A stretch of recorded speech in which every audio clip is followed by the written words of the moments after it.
Already live?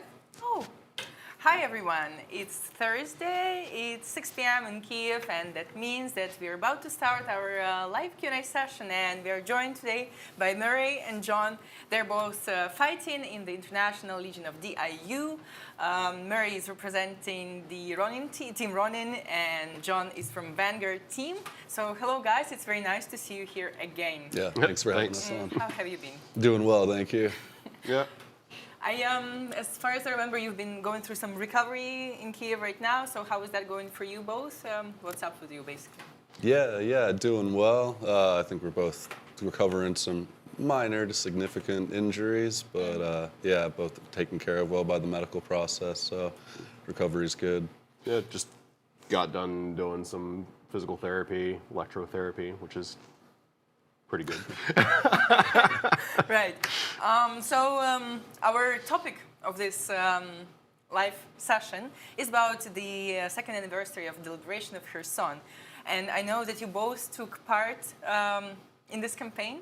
So first of all, our first question will be, what were your tasks there at the time? Could we speak a little bit about that? And I guess I'll start with Murray because he's sitting closer to me and can. Yeah, absolutely. So our operations in the Kherson Oblast were conducted in the northern part of the Oblast, where it bordered the Mykolaiv Oblast and Kherson region. There's quite a extensive river network. It's about 60, 70 kilometers kind of direct north from Kherson itself. We went in there originally kind of, I don't want to say looking for work, but say generating opportunities. And so we did a lot of shaping operations and came up with a lot of planning to push to the local brigades in the area and the battle tactical groups that were looking for an opportunity to do a breakthrough. So we tried to find opportunities where we could spearhead that breakthrough and say, okay, if we do this operation or this smaller raid with these supporting tasks, it's going to give you an opportunity to follow through and kind of punch through that area. Yeah. Okay, John? Yeah, we were in the same team, so we were doing pretty much the same. Yeah, we were doing. So you were both parts of running at the time, or how did it work? No, it was. We were under a different designation at the time, but yeah, we were doing the same stuff. Like you said, we were doing shaping operations, going out there, reconning the area, probing the lines to see where we could or couldn't do any kind of breakthrough activities or missions. Basically, we can call it reconnaissance, right? Or not really? A lot of reconnaissance work was part of it. A lot of different teams or aspects of the team doing drone work and then on the ground reconnaissance and mapping, confirming what we saw on the maps. But then we did do more aggressive actions too, preparatory strikes on identified enemy positions. Said, okay, we knew in one example where a heavy machine gun nest was on the route that we were trying to get into the town. So we said, let's go ahead and take that out in advance. So one of the dudes from the team did a fantastic job of destroying that with a javelin, and it kind of opened the door, if you will. Yeah. Kherson area, and as well as Mykolaiv, it's a steppe, right? It's a very flat ground with almost no, tree lines or forest to hide in, and everyone who fought there calls it a nightmare, especially for reconnaissance. So how did you work with that issue at the time? Basically, how did it work? Other than very carefully. Yeah, always carefully. And I think looking back on it, one of our saving graces that at the time the drone warfare wasn't quite as developed as it is. Looking back through some of the footage that I have, I was super thankful and just amazed by the lack of overhead drones at the time. I think about that terrain now, and I'm like, oh, it would be horrible with how many more drones there are. But ultimately, I think in that area, because you're 100% right, it's super open terrain. So it came down to speed. I think a lot of our infills and exfills by vehicle and that were quite long, and we just hammered it. I mean, some of those drives in were some of the fastest, like hanging onto the back of the truck, just really trusting that driver the most. And then as soon as you park that car and conceal it, getting yourself overhead cover and hiding for any potential drones. So doing actions very, very quickly and in small groups, working in quite small teams, doing independent actions. So we don't make pick up a lot of notice that way. Yeah. I actually did drive, was one of the drivers for one of our infills that we did, and yeah, it was just like hauling ass down the road, freaking, you're doing it in a 3 or 4 vehicle convoy too, right? So you're hauling, but you're also trying not to ram into the guy in front of you too. Doing it blacked out with, nods on and everything. Yeah. But yeah, it was just like you find some sort of cover, tree line, the few tree lines that we have, dump the vehicles, dismount as quickly as possible, and then, you're on foot movement as quickly as possible. You're doing fast marching everywhere we went. So yeah, it was, speed was definitely the biggest advantage that we had that we tried to, utilize as much as possible on that. Do you think, is it possible to conduct a similar kind of assault now at the situation we have now at any kind of our extremely vast front line? What do you think? Absolutely. The drone warfare, like I say, that's a huge obstacle, but it's an obstacle that can be overcome with smart preparation and planning. Commanders looking at the landscape of the battlefield and finding weaknesses in areas that may be like weaknesses in the enemy line, or it may just be like terrain that we can exploit. Smart assessment of those zones of responsibility and like where we're working. If you can find those weaknesses to exploit, then you absolutely can get work like this done. We may change some of our tactics and our procedures in such a way like we've gone down to working in maybe smaller groups, or maybe the terrain allows us to work in bigger groups. Small adjustments like that, depending where we are. But this kind of work is a crucial element of warfare still, and it's not going anywhere. It just might get harder sometimes. I mean, you look at some of the reports that come out, and one of the things I've noticed personally is that the Russian troops that they have right now on the lines is they're just incapable or not trained to respond to rapid assaults like that. They very quickly lose cohesion. A lot of times I see in some of the reports or even some of our own actions that we've done and everything, they lose it. They have zero command and control on the ground that is able to respond because either their commanders are somewhere behind the line, sitting in a bunker somewhere, and they might have one radio out in the front line, and that guy he's confused. He's trying to figure out where we're hitting, how many of us there are, and he's not thinking about getting on the radio, or they're just not prepared for it. So, I mean, the tactic itself does have, it does have its uses, and it does work effectively. But like Murray said, that's something that you have to plan for and make really smart decisions on before you implement that. Because if you just try to get in there rapidly with no plan, that's just a recipe for disaster on your own part. Thanks. And since we brought up a little bit of the electronic warfare topic, I have, and I would like to make the appeal. So at the moment, one of the units from the International Legion DIU is in need of the purchase of electronic warfare device, and we are asking you kindly to participate in our fundraising. You can see the QR code on the screen, or you can see the PayPal link in the description for the video. The amount is roughly $7,000 US, so we are encouraging you, and we would really, really appreciate your help, because that thing basically saves lives. So if you will, please follow the link or QR code. Right. Let's, if you have something to add, then please, but we might as well move to our next question. So, I believe Kherson was not really your first campaign in Ukraine. You've already had experienced something similar. How did it go for you? Because it was a massive operation. Yeah. Did you take part in something similar, like for example, Kharkiv counteroffensive, or what was your previous experience in Ukraine, and how did you cope with such a massive task as a Kherson region liberation? Yeah. I think for both of us, no, we hadn't really done anything at that scale yet at that time, just due to when we entered the team. John and I both joined quite close together. So this was definitely one of like the first really large offensive operations. But I mean, speaking personally, it's probably one of the favorite operations that I've gotten to take part in, just because of the freedom of like operational planning and the preparation phases that we had. Like if we had ideas on how to have good effect on the battlefield, small scale operations that could shape the landscape a bit, we had the opportunity to go and do that, be it from reconnaissance or those like pre-strike missions that we did. And then there was a lot of input from more junior members on like the actual operation itself. And then seeing how that tied into like an entire brigade's overall plan for a counteroffensive, and that the kind of like they were really counting on this operation to be a success is a pretty cool thing. Yeah, unique experience.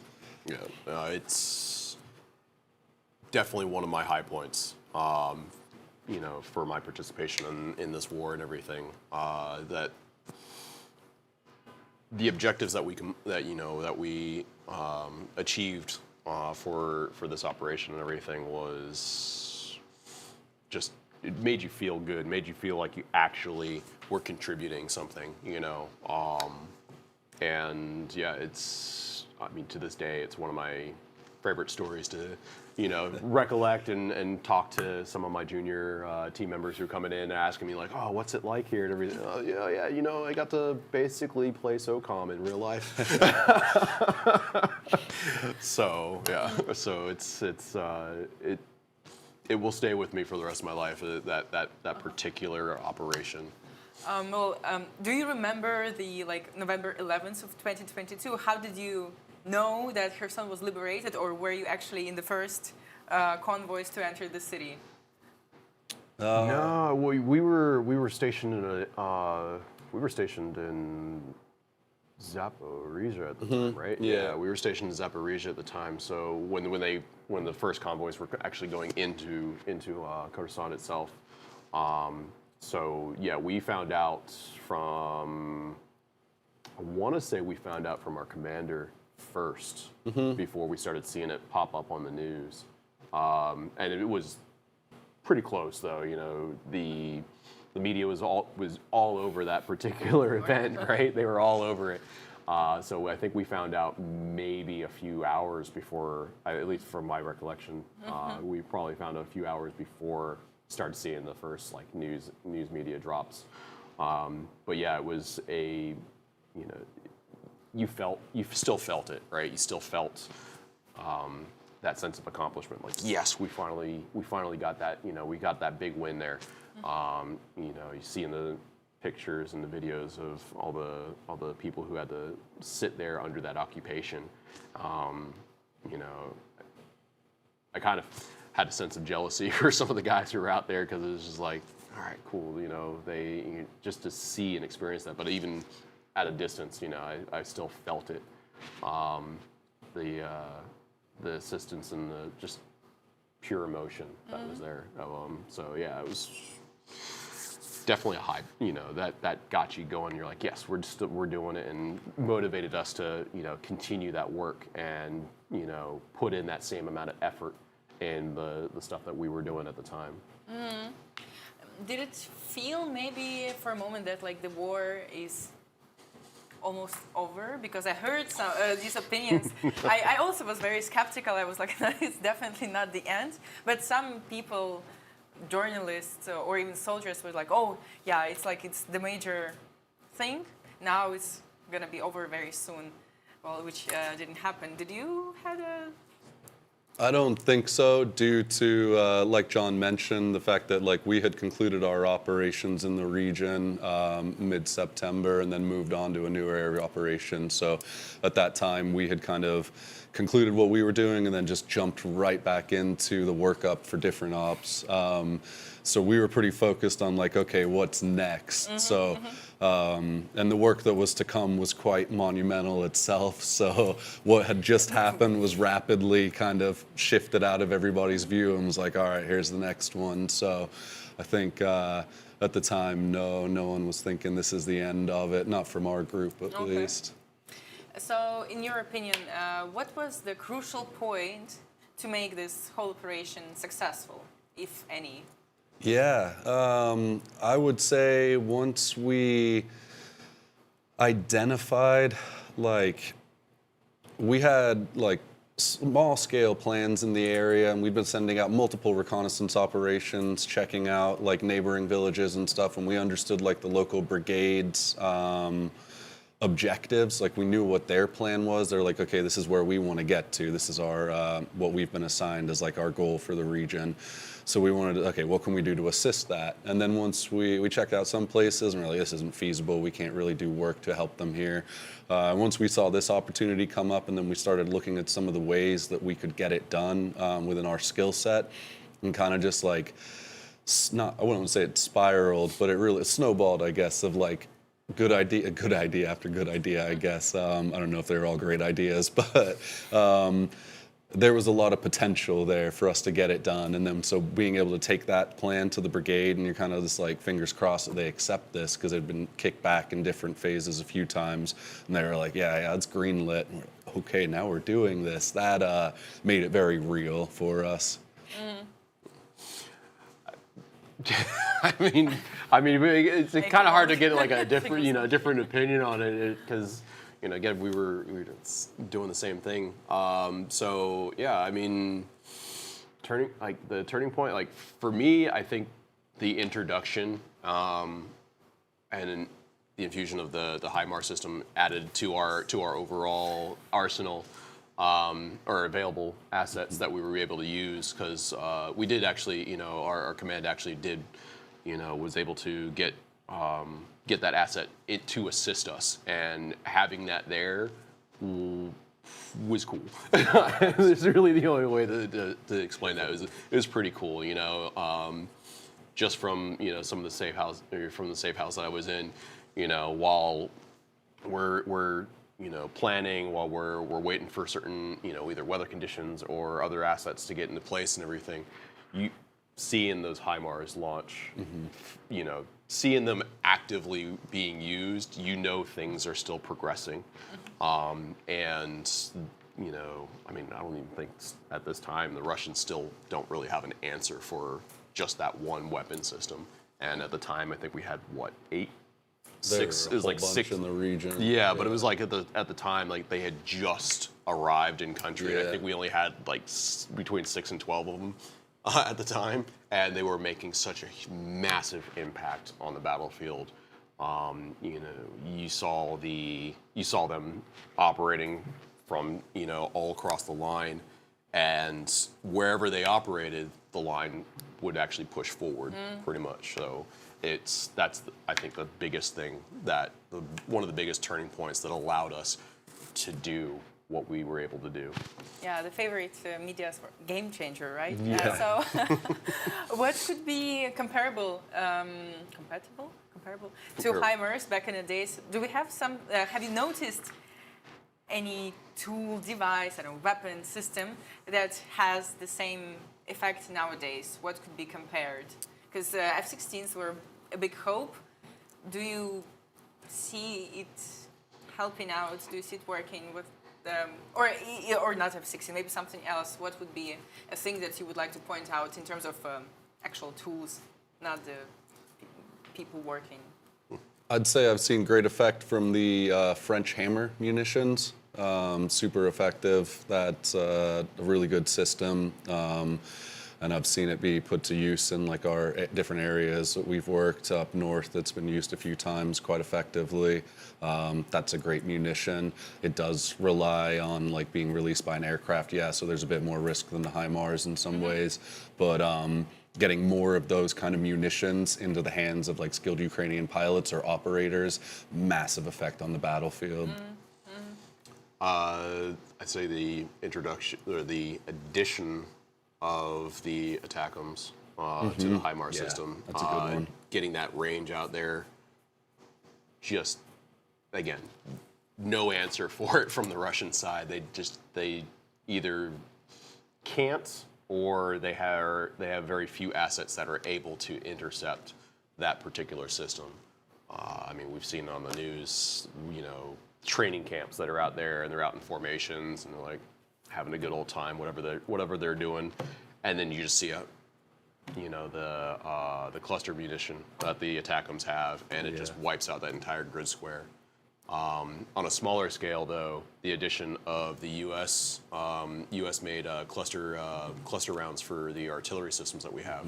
I mean, those I've had those working in my particular zone so many times, and hearing gunshots coming from towards our line, and rounds whipping overhead, and you're just like, crap, I'm pinned down, I can't do anything, and you just hear that one round. And then everything's so quiet, and you're like, thanks, guys. I would be remiss if I didn't mention, we've talked about like these fancy munitions, that are really helpful, and munitions are great, but at the end of the day, you need like skilled individuals to guide those munitions. So the human aspect of it, that throughout this entire war, Ukrainians have done such a good job of adapting and training on these systems that are just here. Now you got to figure out how to use this. So having dudes like close combat controllers and dudes working that like JTAC or TAC-P role, kind of guiding those munitions in and coordinating with the artillery, and how good a job people have done of learning that kind of form of how to work that. Like call for fire isn't a really simple thing, and especially not working with aircraft. So how rapidly people have been trained on how to put those munitions exactly where they want them makes all the difference. Talking about guided munition, next big thing, sadly not from Ukrainian side, but from Russian, is what I hear a lot about during last couple weeks, is wire-guided FPVs. Yeah. What do you know? Have you heard? Have you seen? I mean, obviously there are some obstacles like height and just physical obstacles, but what have you heard? What do you know about them? How big of an issue is that? It's a pretty considerable issue, like we've been talking about, and you mentioned through the fundraising that EW absolutely does save lives, right? Well, not in this case, no. But that's the problem, right? Yeah. Modern warfare is a game of, okay, we've got this way to kill people, now we're going to adapt and come up with a countermeasure, and then you adapt the way to kill people, and then the countermeasure has to adapt. And this one, drones were becoming, I wouldn't say they're becoming obsolete by any means, but people had figured out a way of defeating them with EW, right, or defeating them to a degree. That EW becomes completely obsolete when you just attach a wire and fly it in like that. So that is a big issue. When you start to pair that up with the advances in AI and like targeting, where you don't even necessarily need a human operator, or you can target lock with a wire-guided munition, serious issues there. Very, very dangerous munitions. But like I was saying, we will see a countermeasure develop to that as well. I mean, right now you've got drones flying around with a bundle of optic cable on the bottom of it. That's a larger, more cumbersome target, easier to take out. You just have to sever that optic cable, and okay, it's not going to be able to be controlled anymore. So pros and cons to everything, but yeah. Not to mention the literal red trail that it has. Absolutely, going back to the operator, because one of the biggest things that all drone operators on both sides, they fear is, counter battery, just like with the, mortar teams and artillery. You get a couple shots off, and then it's hide back in your hole and hope they don't find out where you were shooting from. You got a wire-guided FPV coming at you and everything. All right, cool. It hit its target or hit near it. I'm going to just follow the line, either with another drone, or I'm going to send out a body to go out and that tree line over there, that's where he is, and then you're just going to pepper the area with it. All right. Just to remind you, our dear viewers, that we having an ongoing fundraising for the Astra team in the International Legion DIU. We are fundraising $7,000 to purchase an electronic warfare device that will definitely help the guys and will save their lives, because wired FPVs are not that common, thank God. There's a QR code, there's a link in the description. Please take your time and support the unit. Okay, let's move a little bit back in the days of the Kherson counteroffensive. Was there a day or a moment, a part of the time that you realized it's liberated, the day that was the most memorable for you? Maybe something very good happened, or maybe something not so good happened, but it was the day that you are going often back in your mind thinking of it. I'd say it's probably the highlight of my career in Ukraine thus far. John said it, that that was one of those places where you're like, wow, I'm doing video game shit, pardon my language, video game stuff that it's kind of surreal. So I had an opportunity to work with a really, really talented individual, Dan Swift, rest his soul, but he was a Navy SEAL, and he and I went on just a two-man reconnaissance, not wearing plates or anything, just rifles and night vision, swam down a river together. And I was like, I can't believe I'm doing this. I made this mistake of offering up the fact that I could swim, and they were like, cool, you go on this reconnaissance now. Yeah, and but that is probably to this day one of the most surreal things I've ever done in Ukraine. And yeah, it's going to be a hard one to beat. Yeah, swimming out of that. Yeah, that mission actually was probably one of my biggest highlights, because U.S. Marines are known as an amphibious fighting force. Fighting in Iraq, we did none of that. So I come from a generation of Marines who very few of us have actually done anything amphibious related, and here I am. Just like in a so-called 80s or 90s action movie, swimming next to a Zodiac with just my head out in the water, wearing nothing but my helmet and NVGs, and just kind of swimming out of there while being chased by an artillery piece in Loom. It's just shh, quiet. Definitely sounds like something, video game movie. I'm glad that everything went well. We got everybody out. That's the most important thing. I saw a video that you shared with you taking Russian POWs. Yeah. You probably also have encountered them. So how was it? What did they feel? What was their reaction when they realized that you're not Ukrainians, you're foreigners? Was there anything interesting, specific? Because I cannot imagine how, possibly what was going on in the head of these people that were thinking they're fighting NATO, and now they're captured by you guys. Yeah, I imagine it was a pretty confusing situation for them, because we were on the same team, but this was a joint team operation. Mm-hmm. So we had groups of dudes, a large contingent of French-speaking individuals. We also had some extremely talented but quite maniac British dudes working with us, great soldiers, and so the combination of hearing all these different languages being shouted and spoken as their position is rapidly getting surrounded and destroyed around them was probably pretty what in the world is happening? And then we had, myself and another individual, had the opportunity to transport those prisoners after the conclusion of operations back to Kyiv. So for whatever reason, our command decided to have two Westerners be the drivers for these dudes. So we're having conversations, and these dudes are probably what has happened to us? Where are we going? We thought the Ukrainian side captured us, but these dudes just speak English. What is happening?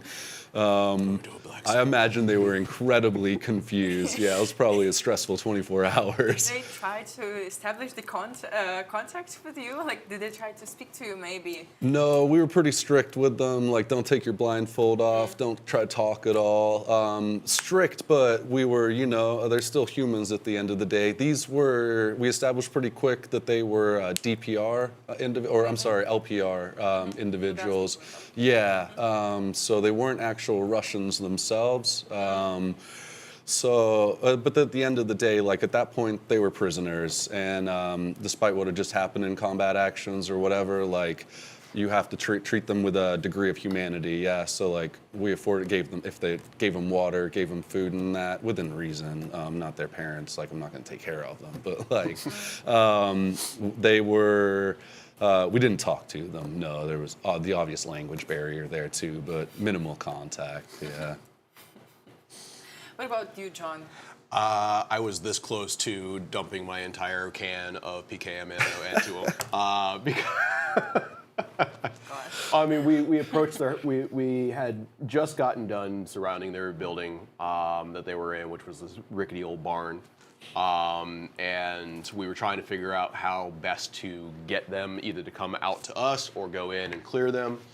And the ground force commander, who was Dan at the time, they were talking and trying to figure out how to get in there. And I kind of leaned over. I'm like, hey, Dan, just so you know, I have 1,000 rounds of machine gun ammo here that I don't want to carry anymore. So can I? He's like, your plan B. We're trying to get them out. So we eventually got them out. We had a couple Russian and Ukrainian speakers on our team, so we were able to, communicate with them that way. And we were telling them, hey, come out. You're surrounded. Surrender peacefully. Throw down your weapons. Come on out. To which they answered that we could go F ourselves. And then like, okay. And we set off an RPG. One of our guys launched an RPG, which went through the building, went off, and they're like, okay, we're done, we surrender. And then they come out. So a few of them were wounded and everything, and our medics, again, like Murray was saying, at the end of the day, they're human beings. There are rules to war, as much as some people who are fighting this don't think so. There are rules, and if you surrender, we take care of you, and we did. We rendered aid. We rendered as best aid that we could before extracting them, to which Murray took over. Well, since you brought up the rules, have you encountered any unconventional actions from Russian army, and how did you work with it? What were your response, and what was happening from the Russian side? Because on the civilian side, obviously, we heard a lot about the humanitarian law violation. Mm-hmm. We also heard a lot about war crimes. So, did you notice personally any of that? One of the most frustrating and like widespread things that we've seen, it seems like a minor point, but it just adds to the confusion of the battlefield, is the Russians' propensity to wear the same camouflage that we're using, or if they have the opportunity to wear like the Ukrainian digital pixel camo. Seen that all over the place, be it Russians utilizing multicam, which is like, okay, that's quite a widespread camouflage. I can understand that one a bit more, but in places like Bakhmut, we saw it all the time where they were intentionally utilizing captured Ukrainian uniforms just to add to that chaos and confusion. Probably one of the most frustrating things I've seen, for sure. Yeah. We had a couple guys report from my team, actually, in one of our more recent operations that we did. They actually had spotted a group of Russians. It was like 2 or 3 guys walking around, but they were clearly on the Russian side of the conflict, and they were actually wearing our own tape. Some of them. So, that's a big one like too. Both sides use their own tape, right? They use white and red. We use, our colors, and they saw, like, do we have guys on the other side? No, why? Got dudes walking around with blue tape. That's weird, and we confirmed that they weren't actually ours after confirming everybody had full accountability of everybody. And we're like, all right, yeah, no, shoot them. But yeah, it definitely looking like the enemy to confuse them even more is just, it's infuriating. Kind of brings me back over to Iraq and everything, where you have, you know, terrorists that are dressed up like civilians. So it's like, I cannot identify who I'm fighting. I have to take extra precautions, and the time that it takes for me to try to identify them, it's time lost and possibly lives lost at that point. So yeah, it definitely is infuriating that they are starting to do that. I think more and more actually now. Yeah. It's a little more commonplace now. So yeah, it's definitely infuriating to see that. Agreed, and especially now, and like Kherson suffers a lot from so-called human safari tactic that Russians are using widely. So my question is, after the liberation, I know you came back to the liberated city of Kherson. What were your emotions at that time, seeing it a year like after? What changed that you noticed? How was it for you the next time you came back? The only time I've been back to Kherson would have been like in November, like immediately after the liberation, for an award ceremony there. So we got to take part in like some of the celebration on the street and stuff, and that was pretty incredible. Nice, yeah. I have, like, my girlfriend's from Kherson, and so she has family members living there, so we get a pretty up-to-date look at what's going on, and unfortunately living in some of the more dangerous parts of the city. And then all her friends are from there, of course, too. So quite a few people that I'm in touch with through that are hearing a lot about what's going on. So it is, I'm amazed by the people who are hanging on there still and are able to make a life there. I just hope that they stay safe every day, because it's an incredibly dangerous thing. It's one of the most abhorrent things that I can think of, that like we are going to see the opportunity to target civilians, non-combatants in any way, shape, or form. There's no confusion about that, and that's going to be a training metric for us getting our drone pilots. I can't fathom that as like this is the kind of mentality that a military is having, but we see Russia behave that or display that kind of behavior all the time. So it shouldn't be surprising, but it is nonetheless incredibly shocking. What? Yeah. I haven't personally been back to the any of our actual areas there, either in Kherson itself or back to our village. But I did actually get the opportunity to interact with a friend of mine. Works with an NGO, and they actually visited the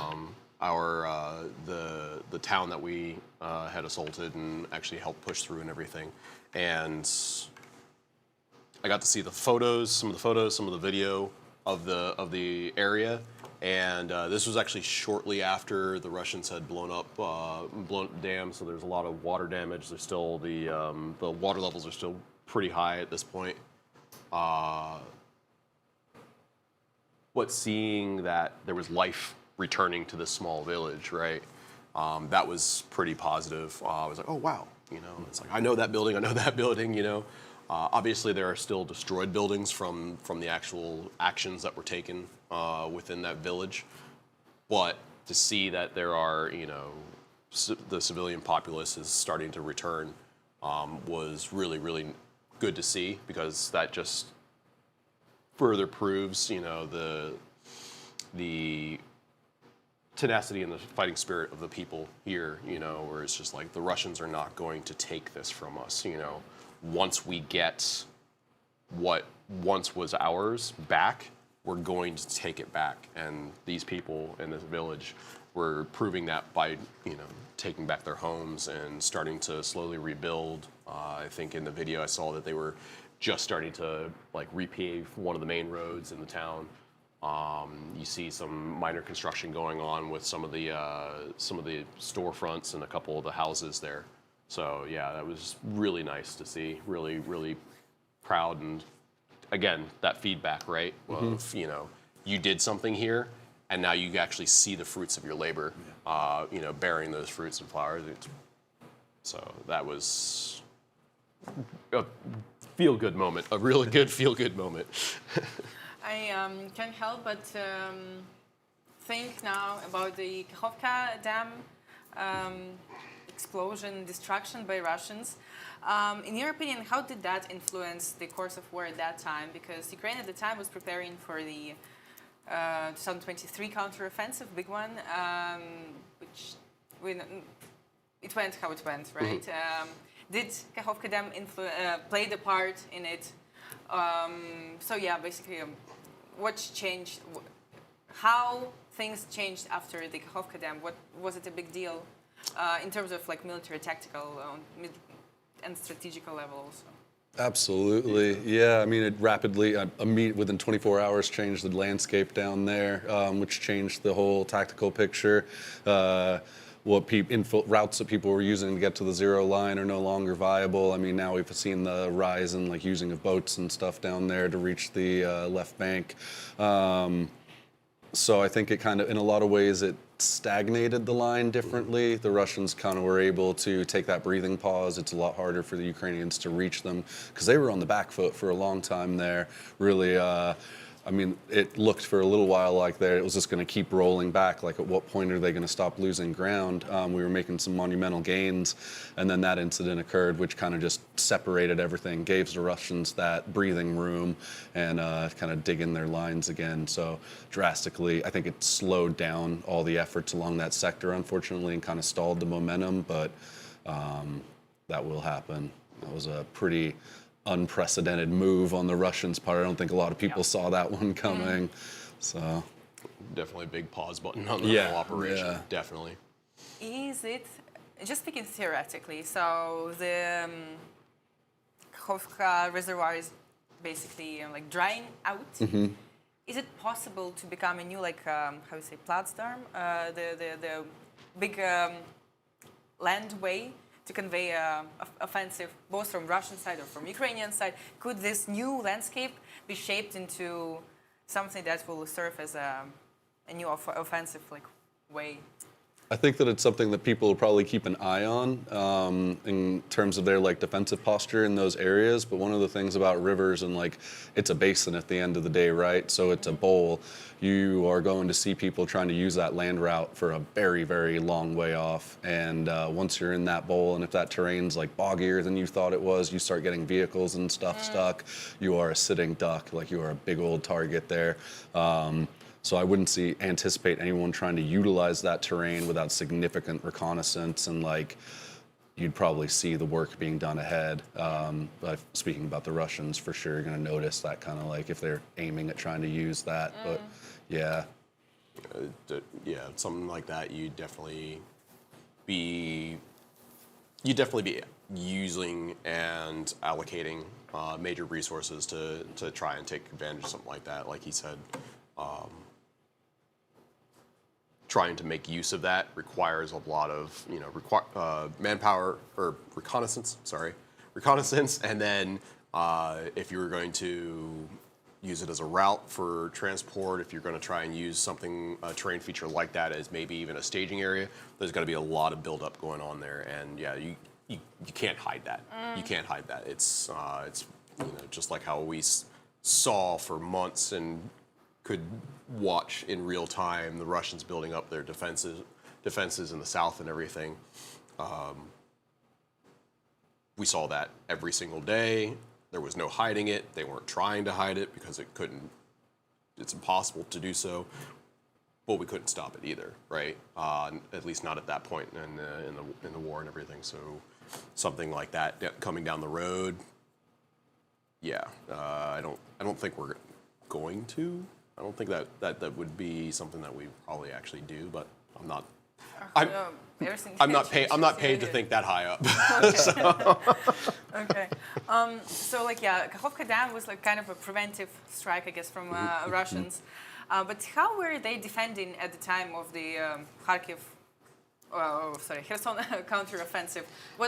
How did they act? Were they something new that you had to learn and, I don't know, adapt to, or was it or was it something that you already experienced in Ukraine that you've been actually prepared for? Maybe something new, I don't know. Our operation was I don't want to say like a super unique situation, but I will say that our commanders did a good job of looking at the tactical situation on the ground and the disposition of the enemy forces in the region, specifically like where the major battle groups of the enemy were billeting and like keeping their reserve forces and stuff, because we came up against those like LPR dudes pushing into the town and like establishing the kind of bridgehead at that river crossing. But getting friendly forces across that river en masse was the main thing we were trying to establish. So securing that land bridge. By not actually keeping their forces or reserve forces in the town itself, we were essentially just fighting like outpost forces, like small groups of dudes, those LPR guys, really guys who were unprepared for a significant sized force to come up against them. And then the Russians shot themselves in the foot, proverbially speaking, because they just set themselves up perfectly for HIMARS and long-range munitions to have maximum effect on their forces, because they tried to push back into the town. Their tactical groups were staged not too far out the town, but outside of it. And then they kind of just like tried to, they were good dudes, like they were vetiver and they had special forces components with them, but they just tried to like convoy into the town. And then so our outside observers, drone dudes spotting for the like 777s and the tanks that we had on call and the HIMARS, just picked those dudes apart and just turned them into one big old roadblock of vehicles, dead vehicles. And then dudes tried to move in on foot. They saw where they went. Those buildings got destroyed. So they kind of created like a standoff, if you will, like a bit of separation between our infantry forces and their vastly numerically larger force, but then they just got hammered by indirect fire. So it worked out pretty well for us in that. I think that they didn't anticipate that specific area being our objective. There were larger objectives to the east and west of us, and they were well positioned to react to threats to those. But in our area, they failed to identify a potential threat, and we capitalized on that pretty significantly. So I'd say their tactics there, to answer your question, were pretty poor on their commander's side. You would have thought that they would see that potential like crossing happening and do something about it, but I think they were just complacent, and it messed it up for them. I think of, other than the one overwatch position they had at the top of the hill there and everything, they didn't have like our beachhead landing ran into like no resistance. Like 8 dudes in that house, and they got smoked within an hour. Yeah, I mean they didn't have any like, there were no observation posts that we identified. That we didn't destroy ahead of time. Yeah, yeah, okay. There weren't, but they weren't any observation posts like on the riverbank itself. They had a pretty substantial standoff from the riverbank itself. So anybody could have gone in, could have been traveling up and down. If we were drug runners, we would have gotten through, no problem. Weapons. But yeah, they had no observation posts there. So like Murray was saying, extremely poor. Not to mention the personnel that they had there were just your conscripts, essentially. There was all their special guys were over here smoking and joking while they had the local guys doing whatever they were doing, which wasn't watching. We have a question from Jean. She's Eugene, who's watching us right now, and so the question is the following: what is the difference in the infantry tactics on both sides at the time? How did the Ukrainian tactics? I'll rephrase it. So, how did Ukrainian infantry tactics differ from Russians? Maybe we can summarize what you said, just so Eugene will. Yeah, absolutely. I mean, speaking from our experience, that we typically use more of what we grew up with, so Western tactics for the most part, but I see that being utilized massively by the Ukrainian forces now anyway.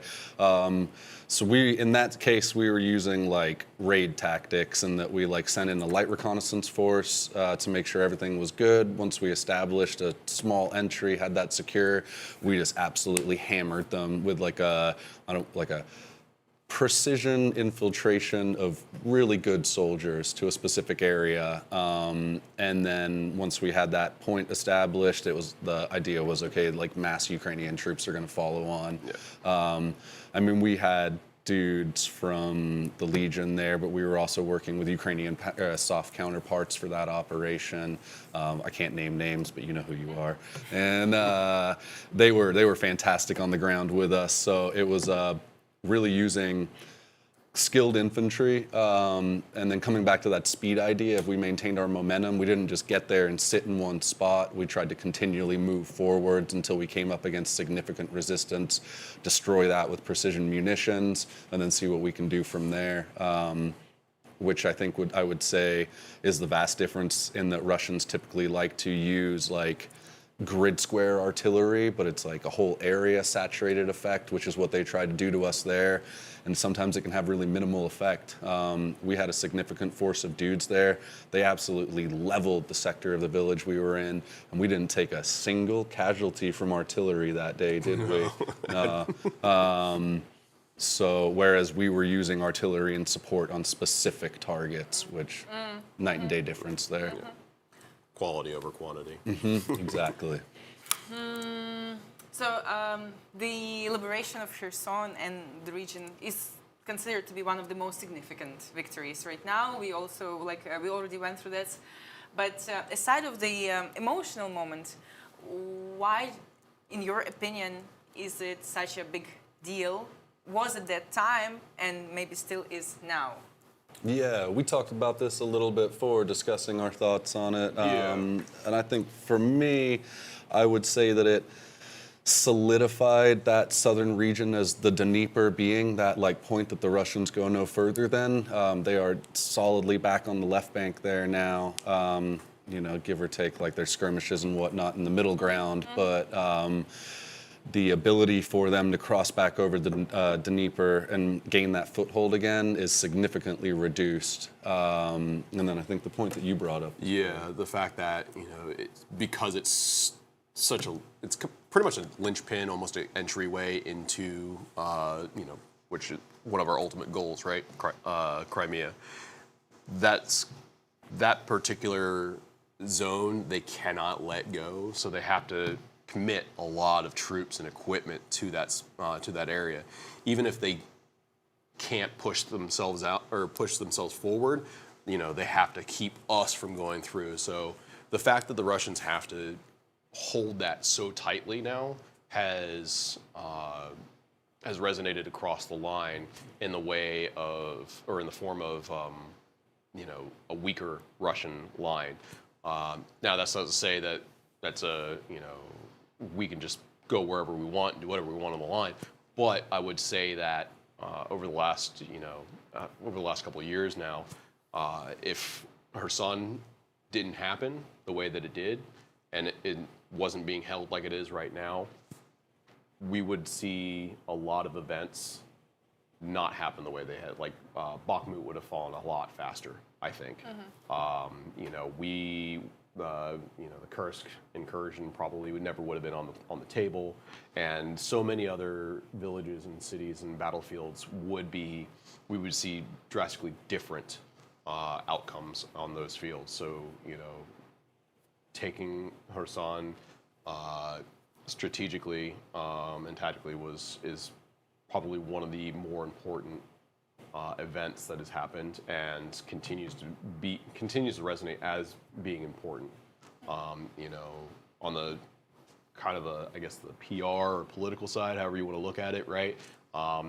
Kherson was the only capital city that they had, right? So or oblast capital city that they had, and taking that away is, you know, a big smack in the face, nice little bloody nose for the Russian propaganda machine and Putin himself. So yeah, so that side of things great for morale as well. You know, again, taking back one of your major cities is always a great morale booster. Holding it still to this day, despite, you know, the disparity of equipment and manpower, is also continues to be one of those shining beacons for the Ukrainian forces, for us to kind of mount up, you know, get behind. When I was preparing for this interview, we usually post like the teaser in our community. Many, I guess, Russia sympathizers said that this is the last anniversary of Kherson being liberated, and soon, within 7 weeks, it will be ours again. What do you have to answer to that? I mean, what they said they were going to take Kyiv in like 3 days, right? So I feel like the Russians aren't really super squared away with this estimating their timetables on stuff. It's a pretty bold claim to make, but yeah, I don't think that's super realistic for them. Clearly, they're off their meds. Somebody was supposed to be locked away in a room and found their way over to someone's cell phone and got on there. No, I mean, yeah, it's not a lot of the Russian goals that they've put out there. I don't think they've ever met a single one of their timelines that they've actually. I'd be pretty surprised. Yeah, and because they said they were going to take, like you said, they said they were going to take Kyiv in a few days or a couple weeks. You know, they said they were going to take over Bakhmut within a certain while, right? Look how long that took, right? It's the same thing with, you know, the battles of Severo, you know, Chasiv Yar, all these big goals that come out and they're like, yes, we're going to take it. How many anniversaries have they've been like? It's the Russian independence. Yeah. So they're not getting it. Yeah. They're not getting it. It's wishful thinking on their part. Yeah. They're not getting it. Hopefully so, I'm also sure. We have a question from our viewers. Unfortunately, I forgot the name. I'm so sorry. What is the main difference in the nature of fighting then and now? I guess it means in general. How did the warfare change over these almost Drone 2 years? density. Yeah. Yeah, I know, Drone right? Every density. time. Drones. Oh, and this is a question that comes from the DIU recruit, and he's coming in February. So welcome, and we're I guess Right on. all waiting for you. Respect, really. That's cool. Yeah. Now to the question. Drone density is the easy answer. It's the easy answer is drone density. But on a more positive note, I would say the level of training, the quality of training that our forces are getting, both on the Legion side of things and also on the Ukrainian Army side of things. I've seen guys. It's definitely night and day. I think from when I first got here to what it is now. You see guys in trenches and bunkers and other facilities, and they hold themselves far more professionally, far more confidently, I think, than they did when they first started.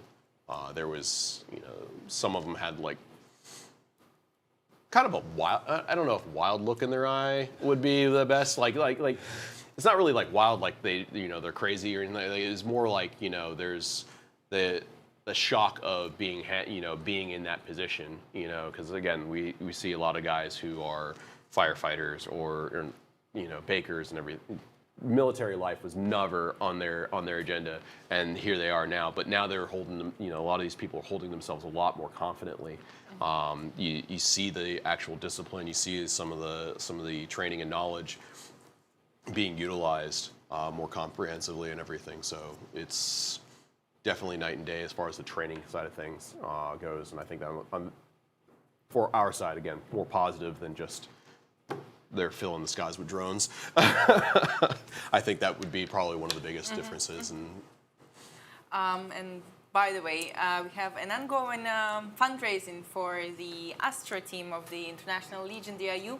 We are fundraising $7,000 to purchase electronic warfare device that will save the lives of our fighters and help them deliver their tasks and fight the enemy easier. So follow our QR code and or the link below. Yeah, thanks so much for participating. I guess we're running towards the end of the of this program, but I just came up with one question. So, do you think if Ukrainian forces had the level of training, the level of training that there is now, back in the days when the Kherson liberation campaign was going, where do you think would the Ukrainian army be stopped at the time? It's just very highly theoretical. We're basically fantasizing here. I mean, yeah, I think it would have been entirely possible for the Ukrainian forces to push all the way towards some of those larger buildups of defenses, like the massive lines that were pre-built towards Crimea in the south of the oblast there. But that relies so massively on so many things coming together, right? So yeah, purely theoretical there. But I don't want to say that the lack of training is always such a negative thing, because that void is always filled by something else. So a lot of like we saw in the early days of the war, not everyone was super conventionally trained, but then that kind of just left this room for creativity and ingenuity and improvisation in tactics to fill it instead. And if people say that being creative doesn't come into warfare, get out of here. Sometimes just thinking outside the box and doing things differently is what makes all the difference. So if you have a guy who is willing to hang it out there and risk it and then do a new tactic because he hasn't been trained to think in this very rigid by the PAM method, he might come up with something that is just absolutely game changing. So pros and cons, yeah. All right, thanks a lot. It was super interesting actually to go back in that time, because I think as for you also, to me it seems like ages away, and at the same time it was not that far away, because the timeline in Ukraine is completely messed up. It's definitely a time warp going on right here. So anyways, thanks a lot for taking the time, and thanks to your dear viewers for watching us, for supporting us, and hopefully we'll see you soon in the next couple of weeks. And thanks, guys. I hope also we'll see each other sometime soon. Who knows where? Yeah. No, thank you for having us on. Thanks. Thanks.